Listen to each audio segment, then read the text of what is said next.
Om Swastiastu. Assalamualaikum warahmatullahi wabarakatuh. Salam sejahtera bagi kita semua. Shalom. Video ini saya buat untuk memenuhi tugas mata kuliah Telaah Kimia SMA 3 untuk tugas LKM 6. Sebelumnya izinkan saya memperkenalkan diri terlebih dahulu. Nama saya Deborah Purba dengan NIM 1813031030. Untuk LKM 6 ini, soal yang pertama yaitu sebutkan cara yang digunakan untuk melunakkan air yang mengandung garam. Air yang mengandung garam itu atau kesadahan air ada terbagi menjadi dua, yaitu kesadahan sementara dan kesadahan tetap. Kesadahan sementara disebabkan oleh garam bikarbonat seperti kalsium karbonat dan magnesium karbonat, sedangkan kesadahan tetap disebabkan oleh garam kalsium dan magnesium bikarbonat. Cara melunakkan kesadahan sementara yaitu dengan dididihkan dengan ion Ca positif dan Mg positif dari senyawa tersebut akan mengendap menjadi CaCO3. Sedangkan untuk cara melunakkan kesadahan tetap yaitu menambahkan natrium karbonat dan menggunakan resin pembongkar ion. Itu dia untuk soal nomor 1. Berikutnya soal nomor 2 yaitu jelaskan bahan deterjen yang berfungsi mengikat ion Ca2 positif dan Mg2 positif yang terdapat dalam air sada. Untuk jawabannya yaitu bahan deterjen yang berfungsi mengikat ion Ca2 positif dan Mg2 positif yang terdapat dalam air sada adalah STPP atau sodium tripolifosfat yang berfungsi sebagai mengikat ion kalsium dan ion magnesium dari air sada, sehingga bahan tersebut tidak akan mengganggu proses kerja deterjen serta dapat menetralkan kesadahan air. Itu dia untuk jawaban nomor 2. Selanjutnya yaitu soal nomor 3. Sebutkan kegunaan unsur halogen dan senyawanya bagi manusia. Kegunaan dari unsur-unsur halogen yang pertama itu fluor. Fluor digunakan sebagai oksidator, pendingin bahan polimer untuk menguji kaca, mencegah kerusakan gigi, dan pembuatan uranium. Selanjutnya yaitu iodin digunakan sebagai antiseptik dalam fotografi, mencegah terjadinya penyakit gondok. Yang ketiga yaitu klor. Klor digunakan sebagai bahan pengawet makanan, menetralkan basa, dan digunakan juga bagi pengolahan air minum. Yang terakhir yaitu brom. Brom digunakan sebagai bahan baku obat, bahan pemurnian air, dan bahan anti api. Untuk selanjutnya itu soal nomor 4 yaitu jelaskan beberapa senyawa atau produk yang mengandung unsur halogen yang banyak digunakan oleh manusia. Senyawa atau produk yang menggunakan unsur halogen ada berupa kulkas dan AC. Yang terdapat senyawa halogen di dalamnya berupa CFC atau freon. Berikutnya itu insektisida yang terdapat senyawa halogen berupa diklorodifenil trichloroetana atau DDT. Yang ketiga yaitu pemutih pakaian yang terdapat senyawa halogen berupa natrium hipchloride. Itu dia untuk soal nomor 4. Selanjutnya yaitu soal nomor 5. Jelaskan unsur gas mulia yang bersifat duplet. Unsur kimia yang bersifat duplet, unsur gas mulia yang bersifat duplet itu adalah helium. Mengapa helium? Hal itu dikarenakan helium memiliki konfigurasi elektron stabil dengan jumlah 2 elektron pada kulit terluar dengan elektron valensinya sebanyak 2. Dan juga helium memiliki sifat yang tidak berwarna, tidak berasa dan berbau, inert, dan memiliki titik didih yang paling panjang di antara semua unsur. Itu dia mengenai unsur gas mulia yang bersifat duplet atau soal nomor 5. Selanjutnya itu soal nomor 6. Seorang mahasiswa diberi tes oleh dosen untuk menentukan logam X dari suatu garamnya. Salah satu tes yang dilakukan mahasiswa adalah dengan membakar garam tersebut. Lalu teramati bahwa dihasilkan warna nyala hijau kekuningan. Jelaskan apa jenis logam X itu. Jadi pada soal nomor 6 ini kita disuruh untuk menentukan logam X yang digunakan mahasiswa tersebut. Garam yang dibakar tersebut kemungkinan adalah BaSO4 atau barium sulfat, dan jenis logam X tersebut adalah barium, dikarenakan barium memiliki warna nyala pucat atau hijau apel atau bisa juga disebut dengan kekuningan. Jadi logam X yang digunakan oleh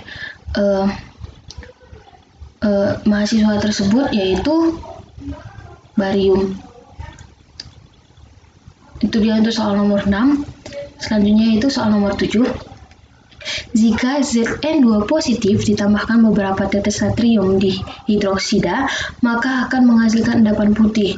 Apa yang akan terjadi jika penambahan natrium hidroksida dibuat berlebih? Ketika Zn2 positif ditambahkan 2OH negatif, maka akan terbentuk ZnOH 2 kali yang akan mengendap menjadi endapan berwarna putih. Dan apabila ZnOH 2 kali ini ditambahkan lagi dengan 2OH-, maka akan terbentuk suatu kompleks ZnOH 4 kali 2 negatif, dan endapan tersebut akan terlarut kembali. Jadi itu dia yang akan terjadi jika penambahan natrium hidroksida dibuat berlebih. Selanjutnya yaitu soal nomor 8. Aluminium dalam 0,972 gram sampel diendapkan sebagai Al2O3 kali H2O dengan amonia berlebih membentuk AlOH 3 kali, dan kemudian dipijarkan menjadi Al2O3 dengan berat sebesar 0,471 gram. Hitung berapa persen kadar Al sebagai Al2O3 dalam sampel tersebut. Jadi pada soal ini kita disuruh untuk menentukan persentase daripada Al. Untuk pada soal ini, massa Al2O3 sama dengan 2 kali massa AlOH 3 kali. Massa Al2O3 didapatkan sebanyak 0,942 gram, dan mol Al2O3 didapatkan pada soal ini yaitu 9,235 dikali 10 pangkat minus 3 mol. Dan pada soal ini, mol Al2O3 setara atau sama dengan mol Al3 positif.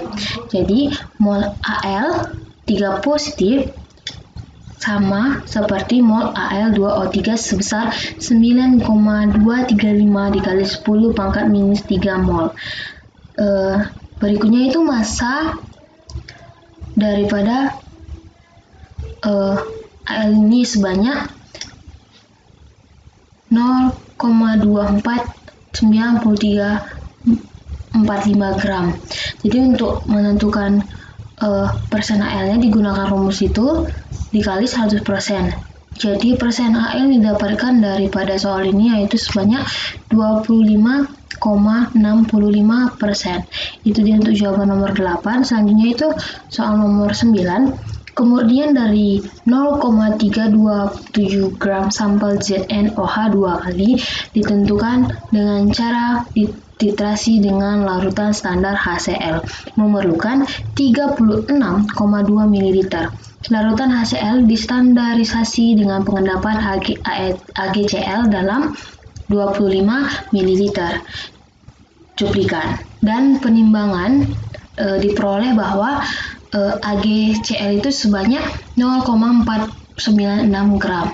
Ditanya dalam soal ini yaitu berapa persen kemudian sampel ZnOH 2 kali. Jadi lengkapnya itu kita cari mol daripada AgCl terlebih dahulu. Jadi kita dapatkan 3,456 dikali 10 pangkat minus 3 mol. Dan mol AgCl dan mol HCl dalam soal ini sama. Jadi mol HCl sama dengan AgCl sebanyak 3,456 kali 10 pangkat minus 3 mol. Untuk mol ZnOH 2 kali. Dalam soal ini kita dapatkan sebanyak 1,728 kali 10 pangkat minus 3 mol, dan massa daripada ZnOH 2 kali kita dapatkan sebanyak 0,1719 gram. Jadi persen ZnOH 2 kali yang kita dapatkan pada soal ini sebanyak 52,57%. Itu dia untuk soal nomor 9. Selanjutnya itu soal nomor 10. Jika klorobenzena direaksikan dengan HNO3 menggunakan katalis H2SO4, maka kemungkinan produk yang dihasilkan adalah.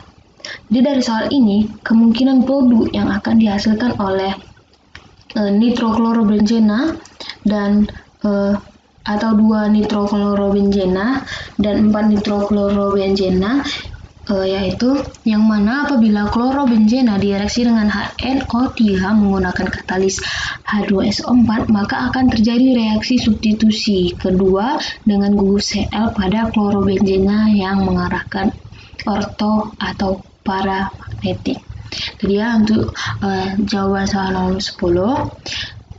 Sedangkan untuk soal nomor 11 yaitu suatu senyawa yang tidak berwarna dan tidak berbau dapat dibuat dari toluena dengan beberapa perlakuan.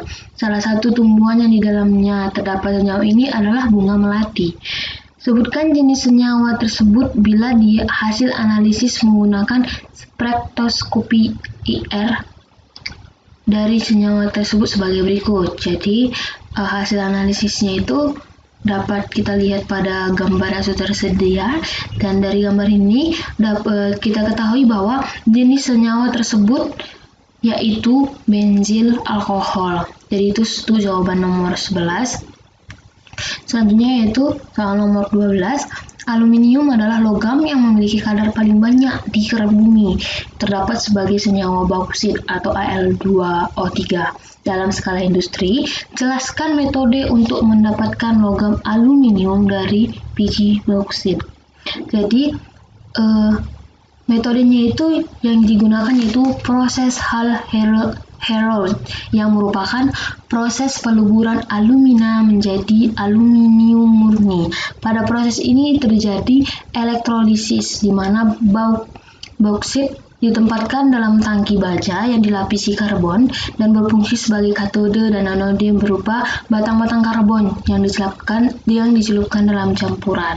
Jadi itu dia cara untuk metode untuk mendapatkan logam aluminium dari biji bauksit, atau jawaban soal nomor 12. Selanjutnya itu soal nomor 13. Suatu larutan dari ion logam X akan diidentifikasi. Pertama, larutan direaksikan dengan larutan NaCl, terbentuk endapan putih. Ketika dipanaskan, endapan larut kembali. Lalu analisis kedua, larutan direaksikan dengan K2SO4 juga terbentuk endapan putih. Pertanyaannya, apakah ion logam X tersebut? Ion logam X yang dimaksud dalam soal ini adalah Pb2 positif, karena Pb2 positif dapat bereaksi dengan NaCl dan K2SO4 dengan membentuk endapan putih. Itu dia untuk jawaban soal nomor 13. Selanjutnya yaitu kulit telur yang telah dibersihkan dan dibuang, membrannya dikeringkan, lalu ditimbang memiliki massa sebanyak 5,613 gram. Kulit telur ditempatkan pada sebuah gelas beker dan dilarutkan dengan 25 ml HCl 6 molar. Setelah disaring, larutan yang mengandung kulit telur tersebut terlarut dan dicairkan dalam labu ukur 250 ml. Sebanyak 10 ml cuplikan ditempatkan dalam labu ukur tersebut, lalu dikondisikan pada pH 10. Saat dititrasi dengan larutan eta 0,04988 molar membutuhkan 44,11 ml untuk mencapai titik akhir titrasi. Hitung kadar CaCO3 dalam kulit telur itu dalam persen. Jadi, jumlah mol neta yang berfungsi dengan Ca2 positif dalam alikot sebanyak 2,2 milimol. Dan jumlah mol Ca2 positif yaitu 250 per 10 dikali 2,2 sebanyak 55 milimol. Jadi, jumlah mol Ca2 positif yaitu sebanyak 55 milimol.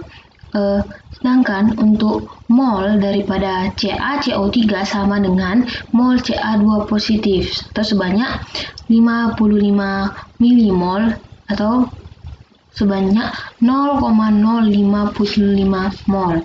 Jadi dari mol ini kita dapat menentukan massa CaCO3 yaitu dengan rumus mol CaCO3 dikali dengan massa atom relatif.